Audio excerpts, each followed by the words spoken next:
Yeah, training a few games this week. You must be pumped to be in Aussie colours given what's ahead. Yeah, really excited. It's been, I suppose, a big lead up with the games that we had during the summer, the Indian and Pakistan series as well. So to have the lead-in start, I suppose, officially here, and then got Gallipoli next week, and then the World Cup. It's a really exciting lead-in. Pretty handy for you seeing the pictures over there. What did you make of your time in England? Yeah, it was pretty good. I suppose I was lucky enough to be trained at Old Trafford every day. We had a centre wicket there, so I was able to get used to conditions, and wicket was really good. And basically every day I was facing Jimmy Anderson and Graham Onions, and so I had decent net sessions going as well. So I was very blessed with what I had over there. The conditions were pretty good. I think the wickets will be pretty flat. We were generally on the outside wickets for most of our one-day games, so we're trying to stay off the middle part. But with short boundaries, it made it certainly interesting over there for our one-day games. What's it like when we see Steve or Dave play tomorrow? Pardon, what? Smithy or Lorna, will they play tomorrow? I don't know. I assume so. It depends. I suppose I think they've been sick the last couple of days. So hopefully they're up and running. I'm pretty sure most of the guys will be ready to go.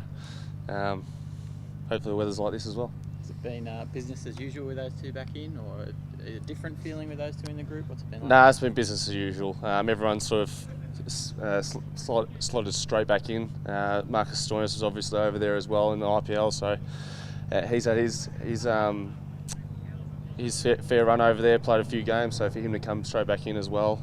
So everyone's just slotted straight back in Aussie colours. And just on your time in England, you mentioned before, did you get what you wanted out of it? You probably didn't score the runs that you wanted, but I imagine there was more to it than that for you? Or? Yeah, there was certainly more to it. I sort of wanted to work out the conditions, and I think the training time was, I think I got the most out of, and certainly the bowling part I didn't expect, but was able to get a lot of overs out there, and I suppose find a rhythm that I probably haven't had for a while now. So to get some time at the bowling crease and get some real good feel out of that was nice.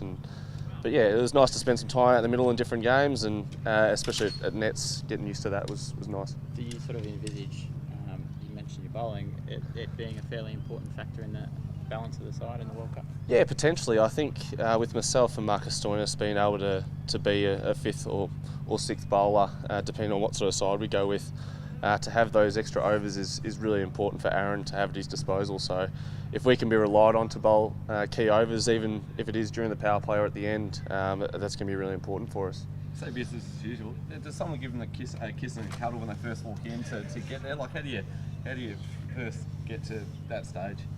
Oh, it's just you greet them like normal people, which is what they are. So that's pretty much how it is. Yeah. No one drives it. There's no one who's who brings them straight in and tells a joke or something, or to make them feel welcome straight away. Nah, it's just I think the way that they came in, we wanted to hear how they enjoyed the IPL. It's exactly the same as anyone coming in. We wanted to hear how Marcus enjoyed his time with Virat and AB. We wanted to hear how Davey enjoyed his time with Bairstow open the batting, and same sort of thing. Everyone has their certain stories from where they've come from, I suppose, over the last month. Guys have been on holidays, we want to hear about that. So just hearing about what everyone's been up to. What did Davey say about opening with Bairstow? I didn't ask him, so I'm sure people did ask him, but it wasn't me. Has there been any talk with JL and Aaron yet about how you'll use these 3 games? Will you be put in situations that you may not normally play, or do you think you'll use it very much as these are the roles you're going to play in the World Cup? Yeah, I'm probably not the right person to ask, because I've been sort of just doing my own rehab the last couple of days. I haven't really been around the main group, but I'm sure we'll find out that today. JL said a while ago that you're the perfect number 7, and since then you've seemed to float up to 6 and 5. What changed that?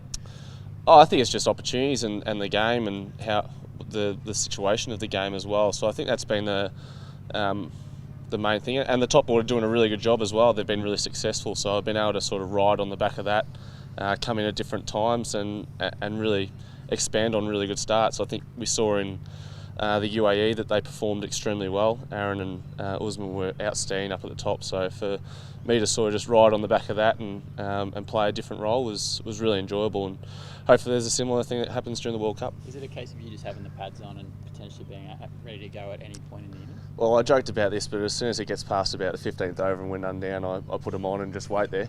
But no, I generally work with JL and just keep asking him what he wants from me, and yeah, like he'll get to a point where we'll go put him on, or he'll send a message out to Aaron and ask him what does he think, and yeah, that's how we get to that decision. And he's made that pretty clear to you that that's going to be your role at World Cup, a real floating kind of role. Well, it was something that I did reasonably well in 2015, so sort of trying to emulate that in this World Cup, and hopefully I can do it similar. You flew to India the day after the BBL final. Have you been home since? No. How do you stay fresh on the road for so long? Well, I was lucky, I suppose, going to Lancashire because it was a new challenge, exciting challenge that I was able to sort of start with a different club, group of people that I hadn't played with before, and I really enjoyed that fresh challenge. And playing at Loughborough in my first game in first week of April, when it's 7 degrees and sitting at second slip, not necessarily wanting the ball to come to you, is a different experience from being in the UAE. So, I really enjoyed my time there. It was a great month, and yeah, I'm looking forward to going there at the back end of the World Cup as well. It was a big call not to go to the IPL. Did you give that a tick? Do you think you made the right one?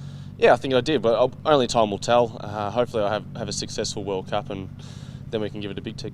Recent interview you gave from the UK to one of the stations I hear, you mentioned that there were times you maybe wondered whether you would be in this World Cup squad over the last 18 months. So was there a moment in these last run of games where you thought, oh, it's okay now, I'm solid again, I'm back, I know what my role is, and I feel comfortable again? Oh, it was probably only after the Dubai series where I felt really comfortable with where my game was at. I was able to play 3 really consistent innings and all completely different. Like I went about it different ways in all 3 of them. So I think that adaptability and consistency is something that I suppose Australian cricket and Australian cricket fans have always really wanted from me. So to do it in 3 different ways and I suppose at different times was really pleasing for me personally. But it's something that I really need to continue to work on to continue to be successful with this team. Davey's been playing at the IPL, and Steve's come back perhaps a little bit slow because of his elbow. How do you think Steve will fit back into that middle order dynamic that really clicked for you guys over the last 8-9 games? Well, they're both superstars, and I think Steve was back-to-back 50s at the end there as well, and I watched both of them go about. They were absolutely brilliant over there. They're striking the ball really nicely, so there'll be no worries about them coming back in. Are you sending texts after those games when you're watching them make big scores? Yeah, I sent a few, just seeing how they were going. I think I text Davey after he had a bit of a run there, and text Smudge every now and then as well. Do you reckon Dave's been in better form the way he's playing in the IPL? Well, you rarely see him out of form. He's such a good player, and I think you look at his stats over there in the IPL. I think what he's done for Hyderabad, he's got an unbelievable record. I think he's scored over 500 runs every time he's been over there, which is amazing consistency, and hopefully that can to use in the one-day stuff here. I know it's only early days and you said you haven't been with the group much, but do you sense a resolve with the boys coming back into it? Is there a bit of determination there? There's a different feeling with them? Yeah, it feels exciting, but as I said, I think they've both had a virus the last couple of days, so they haven't been around all that much. You played in the 400 game while you were in England? Yeah, I did.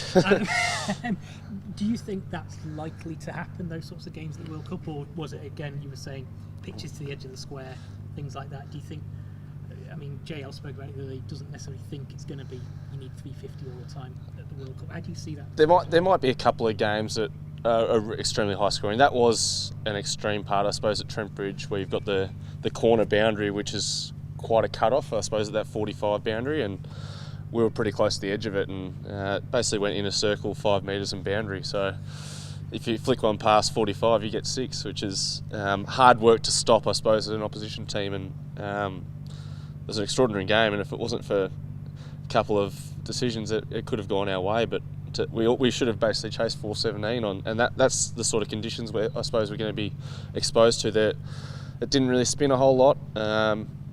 It wasn't lightning fast, I suppose, the wickets, and there wasn't a lot of swing, so it should be interesting for the bowlers over there. Playing with Jimmy Anderson, do you sort of tuck away any little piece of intel with an eye to hopefully being included in the Ashes?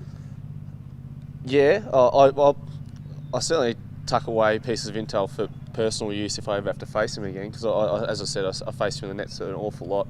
Stood at second slip for him for a whole 4-dayer, and just watched him go about his business. He's he's a pretty good bowler, that's for sure. And is that Last something couple you guys. would relay to the lads, as you know, if you were to be in the Ashes squad? And I think they know he's a pretty good bowler. Not I'm not. that specific. I'm not going to be offering a lot to him.